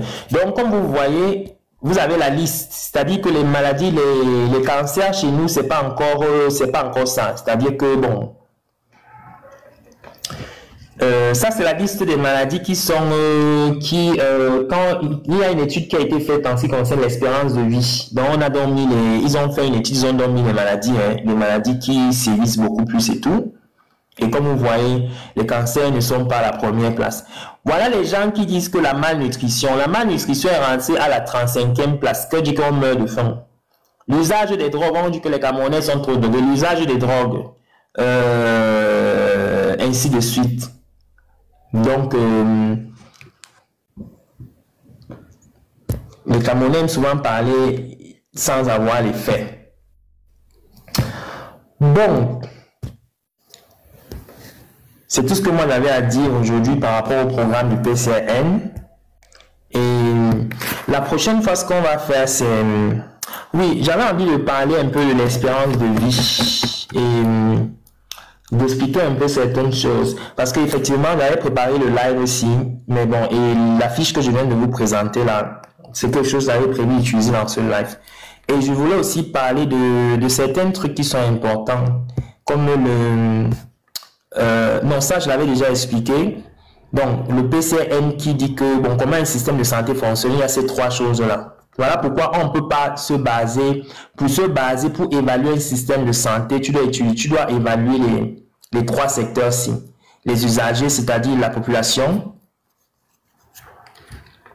les professionnels de santé, c'est-à-dire la formation. Et donc, la formation, ça part de la formation des facultés de médecine, les hôpitaux font de l'exercice, ainsi de suite, et les institutions, comment est-ce qu'ils fonctionnent. Les institutions peuvent être des hôpitaux ou bien le ministère de la Santé. Donc, c'est pas quelque chose qu'on parle seulement comme ça de manière négative et tout. Et il y avait aussi les indicateurs de santé. Quand vous voulez comprendre l'état de santé d'une population, vous utilisez les indicateurs que c'est les musulmans qui ont choisi, c'est-à-dire qu'on peut évaluer. Il faut faire très attention quand vous interprétez ces données, il faut comprendre ces données-là. Parce que si vous les lisez juste pour lire, vous allez avoir beaucoup de misunderstanding. Donc, les indicateurs démographiques, c'est-à-dire la population, le taux de natalité, en fait, j'avais mis ici, mais c'est une autre fois, c'est un live que je vais faire une autre fois.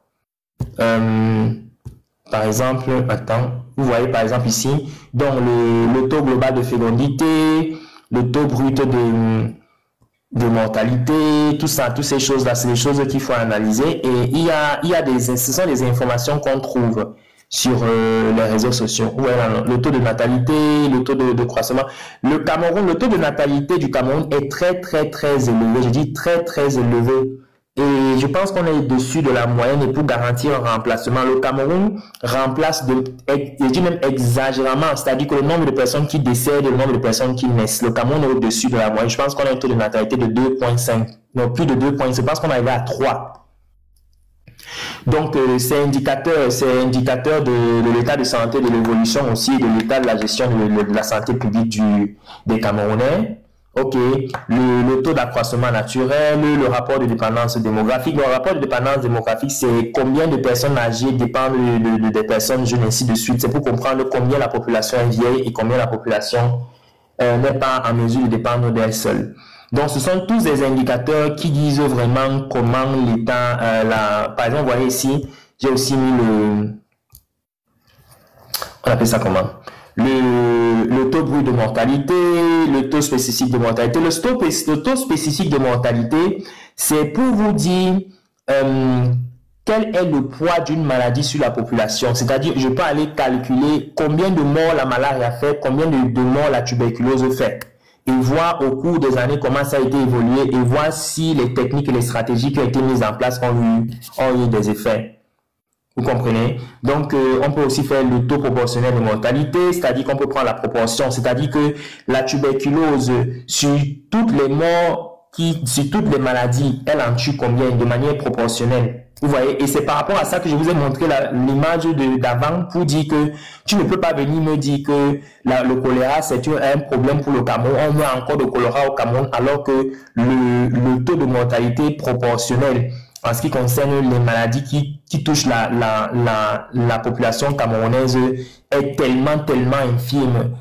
Donc, je pense que les politiciens pensent juste qu'en venant dénigrer pour dire que, oh, on meurt encore du choléra, alors qu'il y a peut-être 10 personnes qui sont mortes du choléra et il faut encore aller voir pourquoi ces personnes sont mortes du choléra et tout. Alors, ça veut dire que le Cameroun, le système de santé ne fonctionne pas. Non, ça ne fonctionne pas comme ça, les amis.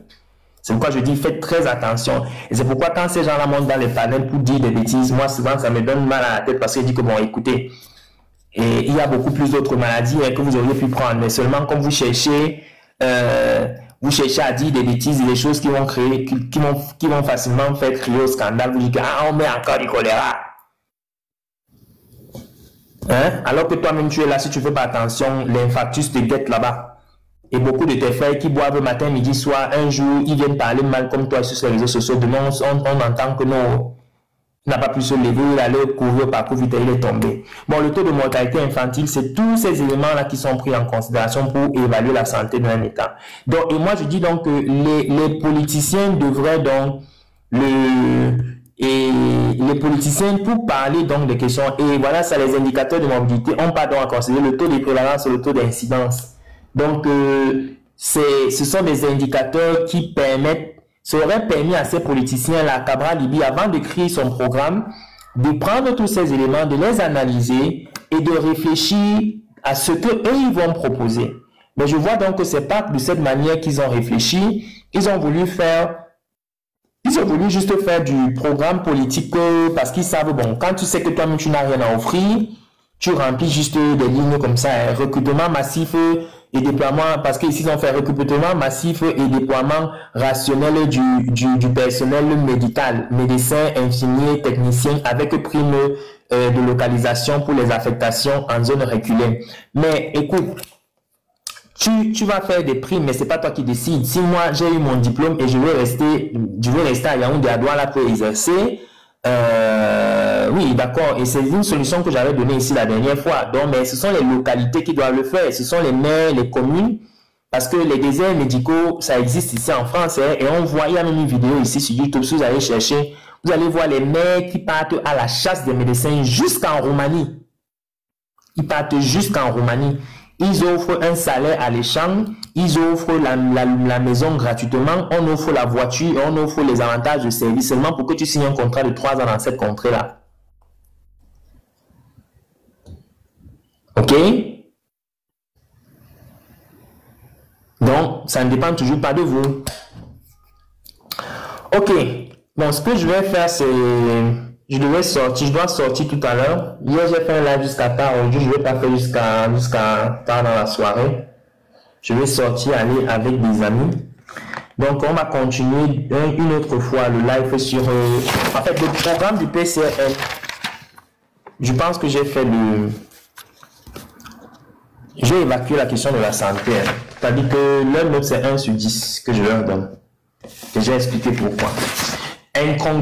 J'explique incongruité ça ne coïncide pas avec le fédéralisme communautaire. C'est-à-dire que vous ne pouvez pas parler de former 30 communautés dans le Cameroun et vous dites que chaque communauté va s'auto-gérer et qu'il y aura la priorité de l'autochtone. En même temps, vous me parlez d'une sécurité sanitaire, d'une sécurité sociale universelle et solidaire. Non, ça ne peut pas fonctionner.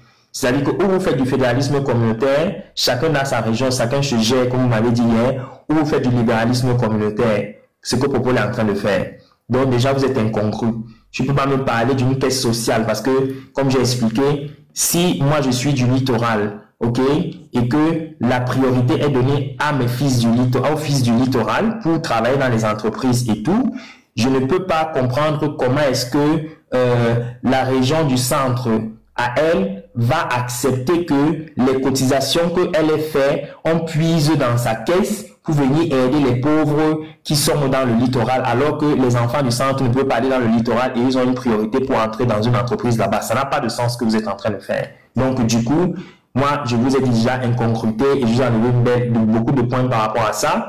Et aussi, vous avez parlé de tout et de rien. Moi, je trouve qu'il y a la marmaille dans votre programme parce que quand vous dites que vous allez par exemple faire la construction et la réhabilitation systématique des centres intégrés et d'hôpitaux au nombre dans chaque arrondissement, je vous dis, vous n'avez pas idée de ce que vous avez idée.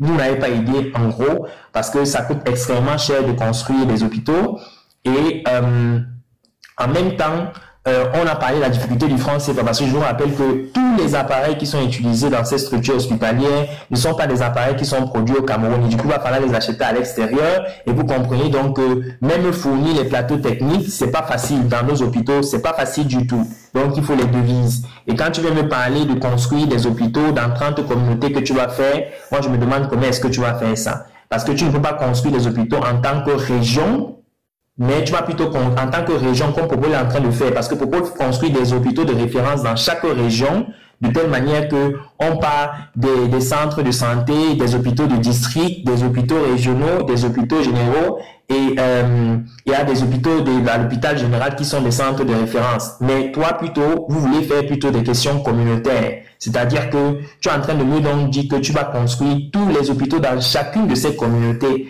Donc, on parle de 30 communautés. Ça veut dire qu'au moins 30 hôpitaux publics de manière contemporaine, parce que moi je vois pas, à moins peut-être que tu ne vas pas faire dans les villes où il y en a déjà. Si par exemple Yaoundé entre dans une communauté, on suppose que bon, là-bas il y a déjà un CHU, tu ne vas pas en construire un autre encore. Mais dans les autres villes là, tu vas devoir peut-être en construire 20, 25. Donc moi je trouve que c'est un peu c'est la marmaille. Donc instauration d'un mécanisme de maintenance continue des infrastructures hospitalières pour éviter leur débranchement. Ça, c'est pas une chose qui te regarde. Ça, c'est une chose qui regarde les structures hospitalières. Si ça ne fait pas, c'est juste une mauvaise gérance de cet hôpital-là et ça ne se fait pas dans tous les hôpitaux, mon monsieur. Donc, arrête de venir dire que tu vas faire la mécanisation. La maintenance, c'est pas ton PD. La maintenance, c'est pas une question de santé publique. Les questions de santé publique, c'est pas aller chercher comment on va réparer les machines d'un hôpital. Il y a des personnes qui gèrent un hôpital et c'est leur boulot et c'est à eux de faire ça. C'est pas la santé publique qui s'en occupe. Donc, de deux, déploiement des laboratoires médicaux publics modernes, blablabla, blablabla, blablabla, blablabla, blablabla. Ça, c'est du bullshit. Ça, c'est parce que tu as parlé avec 2-3 Camerounais. On t'a dit que, regarde, les médecins, quand ils prescrivent des examens, ils t'envoient dans un laboratoire parce que dans le laboratoire, là, ils ont 20% des examens qu'ils ont prescrits. C'est-à-dire que si je te prescris un examen du sang, l'examen du sang coûte 10 000 francs. Moi, j'aurai 20%, ça sera 2 000 francs CFA. Et en général, on ne peut pas faire ces examens-là à l'extérieur. C'est pourquoi toi, tu dis que tu vas venir faire ça à l'intérieur. Mais ça existe déjà. Par exemple, à la Kintini, il y a certains hôpitaux à Yaoundé, je pense que je ne sais pas si c'est des hôpitaux obstétriques, pour aider, parce que, bon, c'est vous qui dites souvent que les médecins sont pauvres, hein. Mais voilà, par exemple, une stratégie qu'ils ont pour pouvoir arrondir leur salaire, parce qu'on fait beaucoup d'examens. Et c'est pourquoi moi aussi, j'avais aussi dénoncé le fait qu'il y ait des prescriptions médicales abusives. Parce que pour chaque examen prescrit, ils ont 20% par rapport à ça. Et je trouve que c'est quand même déplorable parce que je vais prescrire beaucoup d'examens aux patients qui ne sont pas nécessaires et le patient va dépenser son argent dans les examens inutiles et quand on va diagnostiquer la maladie, il aura les poches vides. Donc, mais il faut savoir qu'il y a des hôpitaux déjà au Cameroun qui ont fait de telle manière qu'ils ont mis des laboratoires, certains laboratoires, pas tous, hein, parce que les laboratoires ont des spécificités à l'intérieur de l'hôpital, et avec un pourcentage qui n'est pas de 20%, mais c'est peut-être 10 ou 15%, mais pour faciliter la rapidité de ces examens, on n'amène plus à l'extérieur et les médecins suivent ces choses-là pour la rapidité de l'exécution des examens et on ne perd pas beaucoup de temps. Donc, ça, c'est un autre truc que tu remplis ici pour remplir, mais c'est vraiment pas un problème par rapport à ça. Ce sont les choses qui arrivent, c'est le business comme ça que ça se gère et ça fait, et ça existe dans plein d'autres endroits, et c'est pas un problème. C'est pas un problème que un laboratoire donne 20% à un médecin qui prescrit des examens. Mais il faut plutôt sensibiliser le médecin sur le fait que on doit sensibiliser sur le fait qu'il ne doit pas faire des prescriptions médicales abusives parce que déjà là, ça relève de ce qu'on appelle la déontologie médicale. Ne fais pas dépenser le patient l'argent si tu sais que ça ne va pas lui servir cet examen-là. Il faut être honnête, mais c'est une chose sur laquelle toi, Kabal, lui, tu ne peux pas agir. Tu ne peux pas intervenir, il faut juste que c'est l'ordre des médecins qui sensibilise et même si l'ordre des médecins sensibilise, moi je peux te prescrire des examens inutiles et je te justifie le pourquoi je te prescris. Donc c'est une guerre que tu as perdue d'avance. Donc c'est un domaine où tu peux pas entrer à l'intérieur parce que moi je peux prescrire un examen inutile, je te dis que bon le patient m'a dit que il se grattait les oreilles, alors gratter les oreilles ça peut être un problème de ça, je dois donc prescrire un examen des urines, point barre.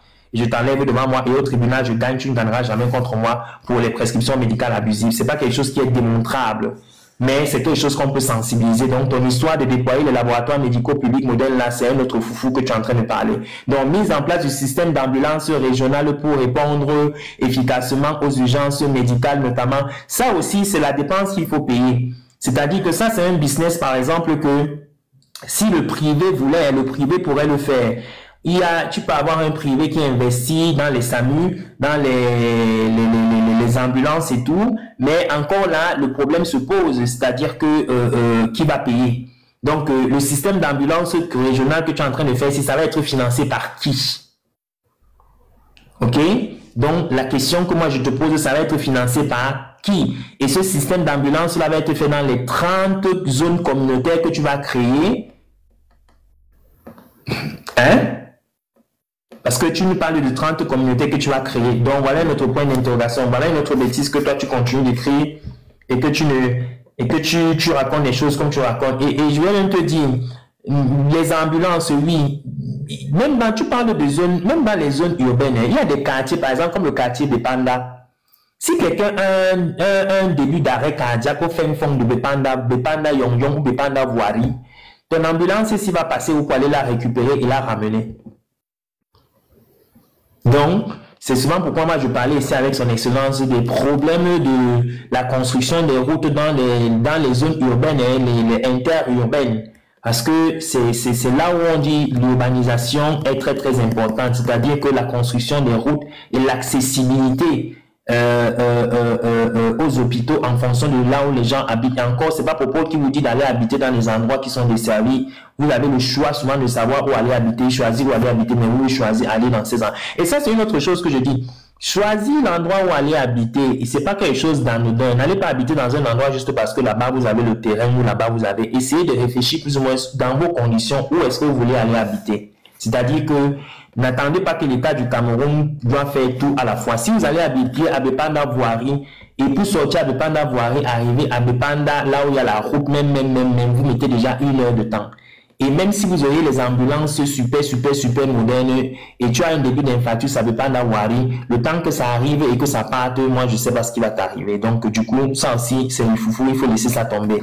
Donc, recrutement massif et déploiement rationnel du personnel médical, médecin, infirmier. Donc, recrutement massif. Pour recruter, il va falloir que tu aies l'argent pour pouvoir les payer. Tu les recrutes où? La question est de savoir pourquoi l'État du Cameroun n'est pas en mesure d'intégrer tout le monde.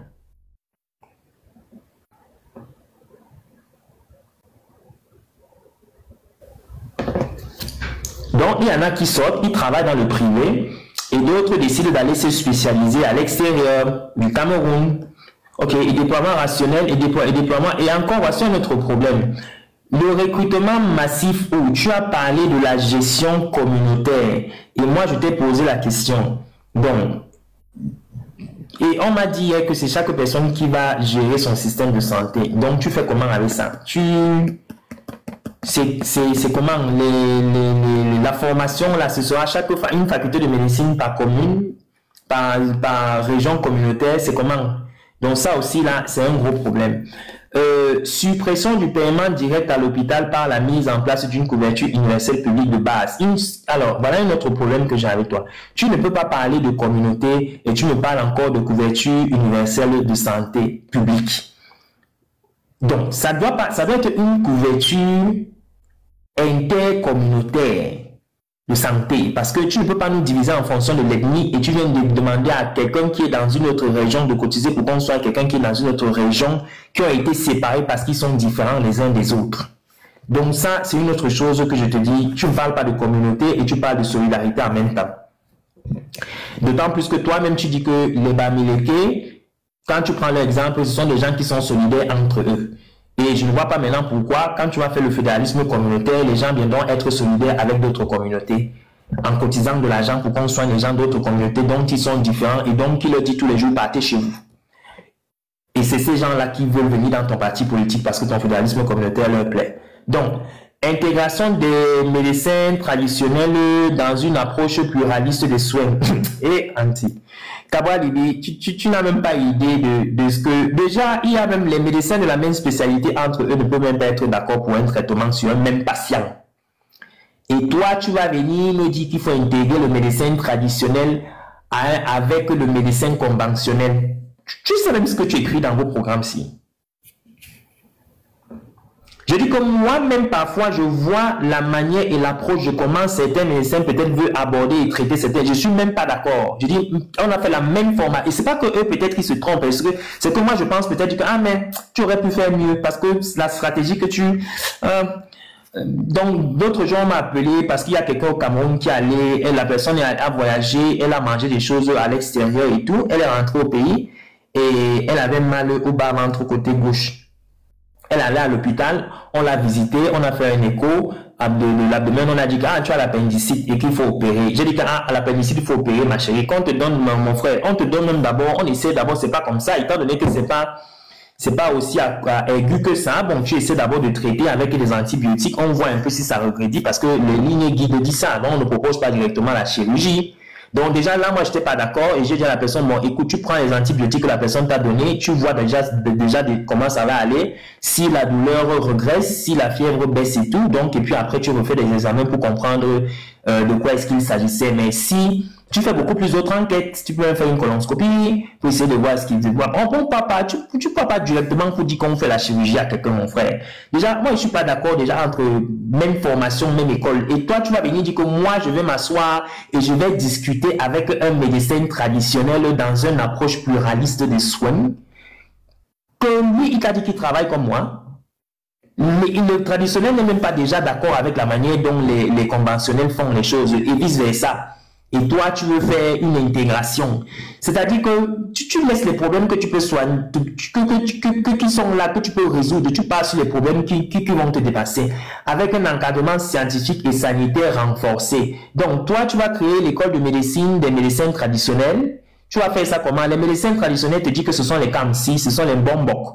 Eux, ça vient de leur mère, de leur père. Et toi, tu vas venir dire que tu vas les former scientifiquement parlant. Ils t'ont dit qu'ils ont besoin de ta formation scientifique. Ils disent que la formation scientifique, c'est pour les Blancs.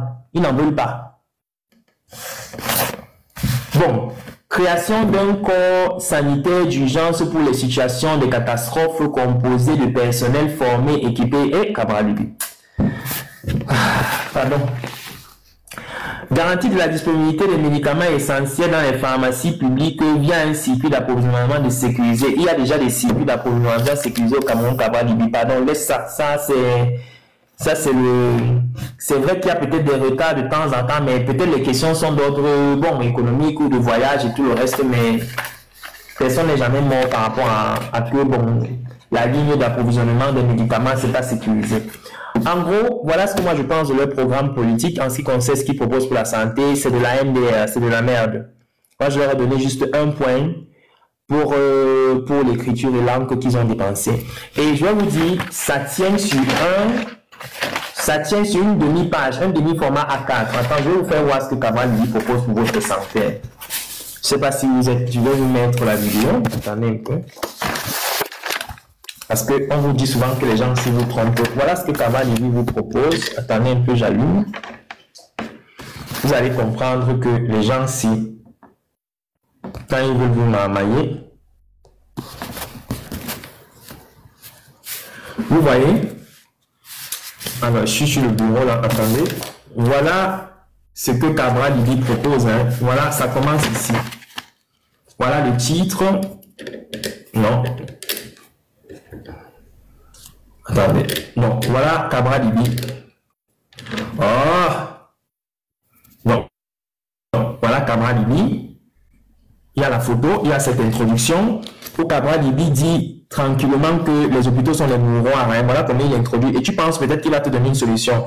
La santé ne peut plus être un luxe réservé aux privilégiés urbains dans un pays où les inégalités d'accès aux soins tuent en silence.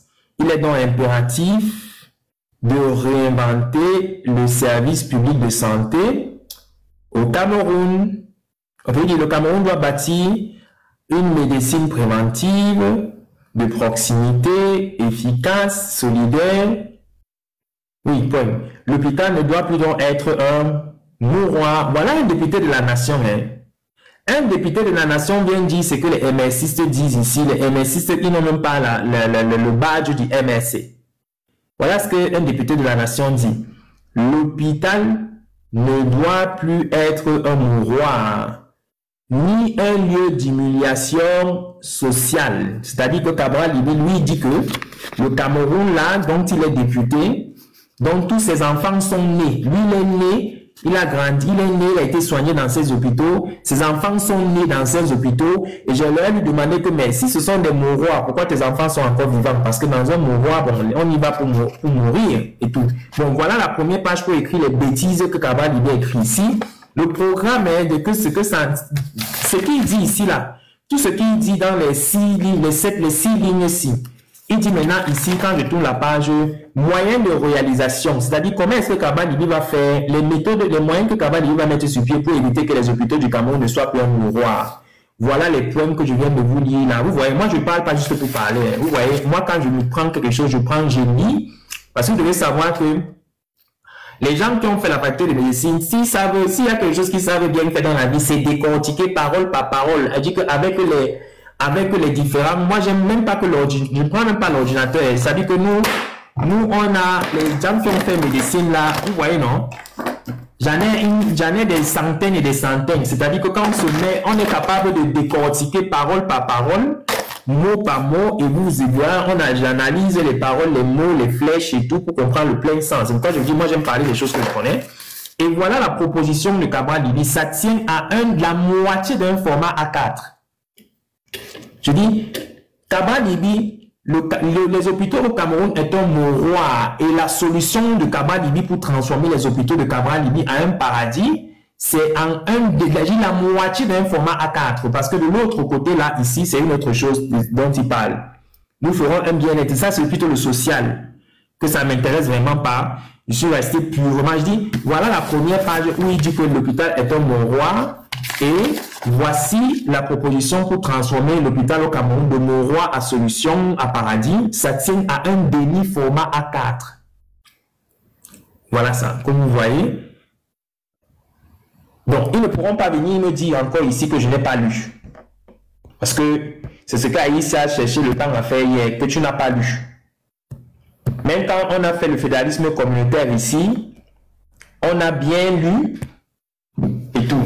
Donc, si les gens de Cabral Libye, vous les regardez, vous leur dites que quelqu'un a lu votre programme politique en ce qui concerne la santé, il vous a donné 1 sur 10. 1 sur 10 même, c'est parce que c'est pour l'imprimerie que vous avez fait, c'est pour l'encre que vous avez gaspillé. Parce que franchement, c'est 0. Pour le problème que vous décriez, si vous décriez qu'un hôpital, les hôpitaux au Cameroun, ce sont des mouroirs, mon frère, vous devez proposer des solutions qui sont magistrales. Hein? Parce que vous ne pouvez pas dire que le Cameroun, c'est un mouroir et vous vous limitez à écrire des choses sur une demi-page, un demi-format A4. Bon, c'est tout ce que je voulais vous dire pour aujourd'hui. Je vais aller sortir, je vais me préparer pour sortir avec le top. Donc, du coup, on va dire à la prochaine. Je vous remercie encore pour avoir capoté, pour être resté là. Et bon, attends, son excellence, mais hier là, et je vais t'écrire en inbox par rapport au way que tu m'as dit pour ton pater là. Je vais t'écrire en inbox. Comme ça, tu vas me dire ce qui s'est passé. Ok, au revoir les amis.